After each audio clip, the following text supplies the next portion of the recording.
অষ্টমটো দিনতো বন্ধ হোৱা নাই নাজিৰাৰ গেলেকীৰ গেছ নিৰ্গমন।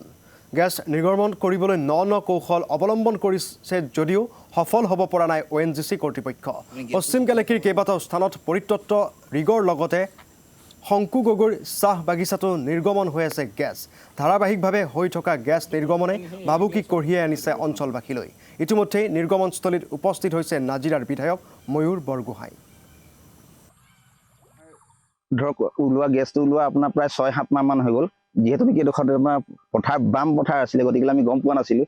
আমাৰ যেতিয়া পহিলা বহাগ চ'ত মাহত যেতিয়া নেকি বৰষুণ আহিলে, বৰষুণত পানীটো যেতিয়া ইয়াত জেগাটুকুৰাত অকণমান জমা হ'ল, তেতিয়া এই বুৰবুৰণি আহিবলৈ ধৰিলে। যেতিয়া ক্ৰমান্বয়ে বুৰবুৰণিটো আহিলে, তাৰপিছত ক্ৰমান্বয়ে দুপে বেছি হৈ আহিবলৈ ধৰি গ'ল।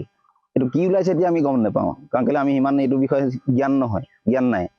কিন্তু ONGC হয়তো গেছ হ'ব পাৰে বুলি আমি মানে ভাবিছোঁ আৰু। ইয়াত মানে আপোনাৰ আমাৰ গোটেই বাগানৰ চাৰি কাষে মানে ধৰক আপোনাৰ 500-600 মিটাৰ আঁতৰে আমাৰ ড্ৰিলিং পইণ্ট আছে ধৰক। এইটোত হৈছিলে, কিন্তু আজি 3-4 দিনৰ পিছত আপোনাৰ সেই পুখুৰীলৈ গুচি গ'ল। এইটো গোটেই পুখুৰীটোতে মাৰি আছে এতিয়া। ONGC কৰ্তৃপক্ষ আহিছে, আহি তেওঁলোকে এইটো মানে ইমান গুৰুত্ব সহকাৰে লোৱা নাই। যিহেতু নেকি তেওঁলোকে কৈছে যে ইয়াততো আমাৰ অইল ফিল্ড নাই কৈছে এইটুকুৰাত, কিন্তু তেওঁলোকে সেইটো সেইকেইটা কথা কৈ দায়বদ্ধটো সামৰি দিছে তেওঁলোকে।